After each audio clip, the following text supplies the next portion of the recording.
अस्सलाम वालेकुम dear students.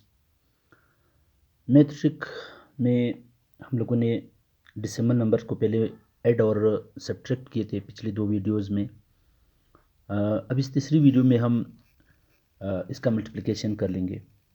ये वीडियो स्पेशली एमडीकेट के स्टूडेंट्स के लिए बहुत इंपॉर्टेंट है, क्योंकि वहाँ पे कैलकुलेटर अलाउ नहीं होता है और विदाउट डेसिमल नंबर को विदाउट कैलकुलेटर सॉल्व करना उनके लिए लाजमी होता है। तो चूँकि हम मैट्रिक और एफएससी के लेवल पे जो स्टूडेंट्स होते हैं उनका कैलकुलेटर के साथ ज़्यादा यूज़ करते हैं वो डेली लाइफ में, जब पहले अपने कोर्स पढ़ रहे होते हैं। तो चूँकि हम डिकेट के पेपर में वहाँ पे कैलकुलेटर अलाउ नहीं होता, तो विदाउट कैलकुलेटर इन क्वेश्चंस को सॉल्व करना है। तो इसके लिए मैंने कुछ एग्जांपल्स दिए हैं और कुछ एग्जांपल्स आज पढ़ेंगे इसके, और कुछ एक्स्ट्रा शॉर्टकट्स हैं जो कि कल नेक्स्ट वीडियो में यानी चौथी वीडियो में वहाँ पे डिवीज़न और मल्टीप्लिकेशन के कुछ और क्वेश्चन सॉल्व करेंगे। तो ये वीडियो आप लोगों के लिए बहुत इंपॉर्टेंट है। इसमें पहले नंबर पे आप देखते हैं, आपके पास दो नंबर है, इन दो नंबर को मल्टीप्लाई करना है। जैसे क्वेश्चन नंबर 1 में आप देख रहे हैं, तो यहाँ पे अगर आप इन दोनों नंबर को मल्टीप्लाई करते हो तो इसका मल्टीप्लिकेशन बिल्कुल सिंपल और सादा है। जैसे आप आम मल्टीप्लिकेशन कर रहे होते हैं वही तरीका है, बस थोड़ा सा चेंज है, उस चेंज को सीखना है। तो हम पहले मल्टीप्लाई करते हैं, 5 को 3 से मल्टीप्लाई करते हैं, 5 3 ज़ा 15। तो सिंपल नंबर की तरह पहले डिसिमल को इग्नोर कर दो, डिसिमल मौजूद भी है तो आप कंसिडर करो कि मौजूद नहीं है। तो 5 3 ज़ा 15। अब यहाँ पे 15 का 1 कैरी हो गया, तो ये है इसका 1 जो कि कैरी हो गया। अब 5 को 5 से मल्टीप्लाई करो तो 25 आता है, लेकिन 1 इसमें ऐड कर दो तो 26 आता है। तो आपके पास ये नंबर आ गया 26। अब यहाँ पे आपके पास क्या आ रहा है? पॉइंट। ये पॉइंट आपने इधर क्यों लगाया? ये पॉइंट अब देखो यहाँ पे एक डिसिमल प्लेस इस तरफ है, तो आपने आंसर में भी इसको एक डिसिमल प्लेस इस तरफ लिखना है। अब ये क्वेश्चन आपको जो दूसरा एग्जांपल है उसको सॉल्व करने के बाद आपको और अच्छे से समझ आएगा। तो यहाँ पे देखें, यहाँ पे फिर मेरे पास दो नंबर है, एक ये 16.3 है, दूसरा 1.3 है। फिर वही बात, डिसिमल को पहले इग्नोर कर दो, जस्ट सिंपल मल्टीप्लिकेशन की तरह इसको सॉल्व कर लो। तो 3 3 ज़ा 9, आपको पता है 3 3 से मल्टीप्लाई करते हैं तो 9 आता है।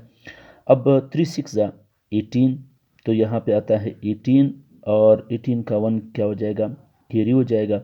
3 को 1 से मल्टीप्लाई करो तो 3 आता है, 3 1 ज़ा 3, मगर वो जो 1 कैरी है वो इसमें ऐड हो जाएगा, और 3 1 ज़ा 3 और 1 ऐड होकर के 4 हो जाएगा।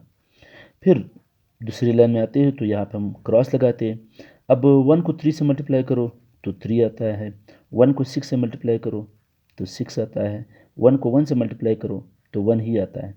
अब अगर आप इन सबको ऐड कर दो तो यहाँ पे आता है 9, यहाँ पे आता है 11, और ये 1 जब इसमें ऐड हो जाएगा खीरी का 1 तो ये हो जाएगा 5। 5 को 6 में मल्टीप्लाई करो, ऐड कर दो, 5 6 11 हो जाएगा, और 1 को यहाँ पे कैरी कर लो तो आपके पास ये आ जाएगा 2। अब डिसिमल पॉइंट का ख्याल रखना है। इस एग्जांपल में आप देख रहे हैं यहाँ पे ऊपर वाले में भी एक डिसिमल प्लेस इस तरफ है, यहाँ पे भी, तो दो डिसिमल प्लेस है, 1 1, 2 डिसिमल प्लेस। यानी आपने डिसिमल को एक की बजाय यहाँ के बजाय यहाँ के बजाय इधर लगाना है, तो आपका आंसर हो गया 21.19। अब तीसरे एग्जांपल की तरफ आते हैं। यहाँ पे और तो कुछ नहीं है, सिंपल वही मल्टीप्लिकेशन है, जस्ट यहाँ पे फ़र्क किस चीज़ का आ रहा है। यहाँ पे आपके पास जो डिसिमल प्लेस है, पॉइंट है, वो 3 स्टेप्स इस साइड पे है। फिर से वही बात है, मल्टीप्लाई कर लो, 3 8 सा 24, तो यहाँ पे आपके पास क्या आ जाएगा?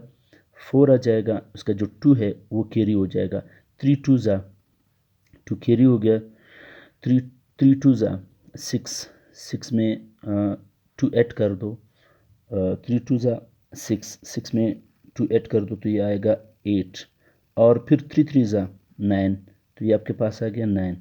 अब फिर से क्रॉस लगा दो, 6 8 ज़ा 48, तो 48 में हम 8 लिखेंगे और 4 इसका कैरी हो जाएगा, ये हम लोगों ने लिखा 8। फिर 6 2 ज़ा 12, 12 में 4, वो जो 4 कैरी हो गया वो ऐड कर दो, तो ये आपके पास आएगा 16, 16 का 1 कैरी हो जाएगा, 6 3 ज़ा 18, और 1 कैरी होकर के क्या हो जाएगा? 19 बन जाएगा। सो यहाँ पे हम इसको ऐसे लिखेंगे।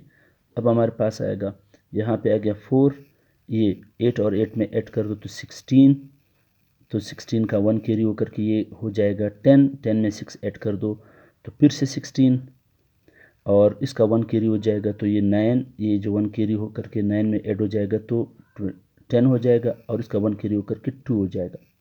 अब यहाँ पे सीखने वाली चीज़ ये है, यहाँ पे 2 डिसिमल प्लेस पॉइंट इधर है, यहाँ पे 1 डिसिमल प्लेस है, तो टोटल कितना है 3 डिसिमल प्लेस।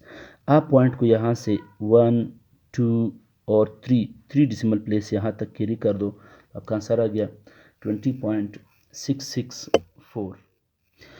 अब आते हैं कुछ और एग्जांपल सॉल्व कर लेते हैं। ये वाले जो है ये ज़्यादा यूज़ होते हैं फिज़िक्स में, स्पेशली जब आप यूनिट कन्वर्जन कर रहे होते हैं तो आपको पता है वहाँ पे जैसे डेसीमीटर को सेंटीमीटर में कन्वर्ट करते हो या सेंटीमीटर को मिलीमीटर में कन्वर्ट करते हो, तो वहाँ पे आपको पता है पावर ऑफ 10 यानी 10, 100, 1000 ये ज़्यादा यूज़ होते हैं। तो इस वजह से ये वाला जो शॉर्टकट है ये अपने अच्छी तरह से सीखना है ताकि आप उसको जल्दी से सॉल्व कर सकें। यूनिट कन्वर्जन में इसका बहुत ज़्यादा रोल है। तो सिंपल सी बात है, देखिए अगर हम 0.2 को मल्टीप्लाई करते हैं 10 से, तो ये जो 10 है इसमें एक ज़ीरो है, ये जो पॉइंट है इसको 1 डिग्री शिफ्ट करेगा, मतलब ये जो पॉइंट है ये 0.22 में से ये 1 डिग्री जब शिफ्ट हो जाएगा तो इधर आएगा। इसका मतलब है हम इसका आंसर 2 लिख सकते हैं। असल में ये 2.0 समथिंग आ जाता है, वो ज़ीरो हम लिखते समथिंग नहीं तो ज़ीरो आ जाता है, आमतौर पर वो ज़ीरो हम शो नहीं करते। तो इसका मतलब है 10 को जब 0.2 से मल्टीप्लाई करते तो ये पॉइंट को इधर शिफ्ट करेगा तो 2 पॉइंट आ जाएगा, यानी 2 आ जाएगा। इसी तरह से इस एग्जांपल में देखिए 2 ज़ीरोज़ है, जब 100 में 2 ज़ीरो आ गए तो इस डेसिमल पॉइंट को 2 डिग्री शिफ्ट करना है। तो इसका मतलब है इस आंसर को हम लोगों ने यहाँ पे ऐसे लिखना है, 1 डिग्री शिफ्ट करेंगे तो दूसरा तो कोई नंबर है नहीं, हम खुद से नंबर दे देंगे, एक नंबर 0 दे देंगे, इसका मतलब इसका पॉइंट यहाँ पे लगाएंगे। अब ये पॉइंट लगाओ या ना लगाओ इससे कोई फ़र्क नहीं पड़ता, आप इसको सिंपल 180 लिख सकते हो। इसी तरह से इस नंबर में देखो यहाँ पे 3 ज़ीरो है, और 3 ज़ीरो जो है वो डेसिमल को भी 3 डिग्री तक शिफ्ट कर देगा।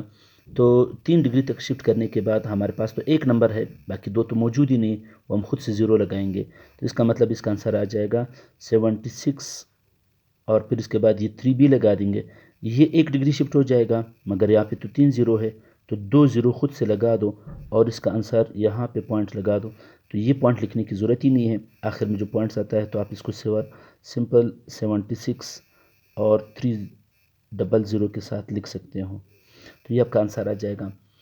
और लास्ट वाले एग्जांपल में आप देखें, यहाँ पे आपके पास जो नंबर है ये 3 डिग्री शिफ्ट होना है, तो 1 डिग्री शिफ्ट हो जाएगा, फिर 2, फिर 3, तो जब 3 डिग्री शिफ्ट हो जाएगा तो 7 पॉइंट आ जाएगा, तो 7 पॉइंट आएगा, और 7 पॉइंट हम लिखते नहीं है, हम 7 लिखते हैं।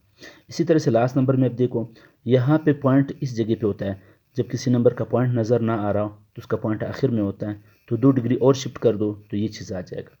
तो इसी तरह से आपने मल्टीप्लिकेशन की सिंपल ट्रिक्स आपने सीख लिए, और इसमें स्पेशली ये वाला जो पोर्शन है ये बहुत ज़्यादा इंपॉर्टेंट है, क्योंकि ये यूनिट कन्वर्जन में बहुत ज़्यादा काम आता है, इंडिकेट के क्वेश्चंस में और फिज़िक्स के न्यूमेरिकल्स सॉल्व करने में। तो इसको अच्छी तरह से सीख लीजिए, बाकी पे भी प्रैक्टिस कीजिए। यहाँ पे कुछ प्रैक्टिस क्वेश्चन है, इसको सॉल्व कीजिए, और फिर इसके बाद आप खुद से एक वो कर ले, कुछ एग्जांपल ले ले और इन एग्जांपल को सॉल्व करके कैलकुलेटर से चेक कीजिए। उम्मीद है आपको ये सब कुछ समझ आया होगा। इसका दूसरा पोर्शन है जो कि बहुत ज़्यादा टेक्निकल होगा, वो इंशाल्लाह हम कल नेक्स्ट वीडियो में फिर इसको मैं दे दूँगा, और वो भी बहुत टेक्निकल पॉइंट्स हैं। वीडियो को लाइक कीजिए, कमेंट्स कीजिए, शेयर कीजिए। Thank you. अल्लाह हाफिज़।